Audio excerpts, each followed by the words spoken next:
Hi friends, നിങ്ങൾക്കെല്ലാവർക്കും നിങ്ങളുടെ സ്വന്തം റാസൽ മീഡിയയിലേക്ക് സ്വാഗതം. ഭാരത് അരി പാലക്കാടും വിതരണം നാളെ മുതൽ ഈ ആഴ്ച തന്നെ മറ്റു ജില്ലകളിലും അരിയെത്തും. 29 രൂപ നിരക്കിൽ കേന്ദ്ര സർക്കാർ അവതരിപ്പിച്ച ഭാരത് അരിയുടെ വിൽപ്പന വ്യാഴാഴ്ച മുതൽ പാലക്കാട് ജില്ലയിൽ ആരംഭിക്കും. സ്റ്റേഡിയം ബസ് സ്റ്റാൻഡ് പരിസരത്തു നിന്നും രാവിലെ 10 മണി മുതൽ അരി പൊതുജനങ്ങൾക്ക് വാങ്ങാവുന്നതാണ്. 5-10 കിലോ പാക്കറ്റുകളിലാകും ലഭിക്കുക. ഭാരത് അരി വാങ്ങാൻ റേഷൻ കാർഡ് ആവശ്യമില്ല. ഒറ്റത്തവണ 10 കിലോ വരെ ലഭിക്കും. ഭാരത് അരിക്കൊപ്പം കടലപ്പരിപ്പും വിതരണം ചെയ്യുന്നുണ്ട്. കിലോഗ്രാമിന് 60 രൂപയാണ് ഇതിന്റെ വില.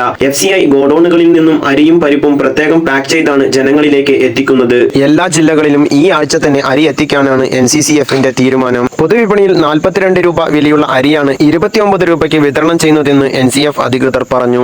രാജ്യത്ത് പട്ടിണി പൂർണ്ണമായും തുടച്ചു നീക്കുക എന്ന ലക്ഷ്യത്തോടെയാണ് കേന്ദ്ര സർക്കാർ ഭാരത് ബ്രാൻഡ് അരി ആരംഭിച്ചത്. കിലോയ്ക്ക് 27.50 രൂപ നിരക്കിൽ ഭാരത് ആട്ടയും 60 രൂപയ്ക്ക് പരിപ്പും ഒടുവിലായി 29 രൂപ നിരക്കിൽ ഭാരത് അരിയും വിപണിയിലെത്തിച്ചു. ഇന്ത്യയിലെ അരിയുടെ ശരാശരി ചില്ലറ വിൽപ്പന വില കിലോഗ്രാമിന് 43.3 രൂപയാണ്. പരമാവധി ഈ ഇൻഫർമേഷൻ എല്ലാവരിലേക്കും എത്തിക്കുക. ഇതുവരെയായി നിങ്ങൾ ഈ ചാനൽ സബ്സ്ക്രൈബ് ചെയ്യാത്തവരാണെങ്കിൽ ദയവായി സബ്സ്ക്രൈബ് ചെയ്യുകയും ലൈക്ക് ചെയ്യുകയും കമന്റ് ചെയ്യുകയും ഷെയർ ചെയ്യുകയും ചെയ്യുക.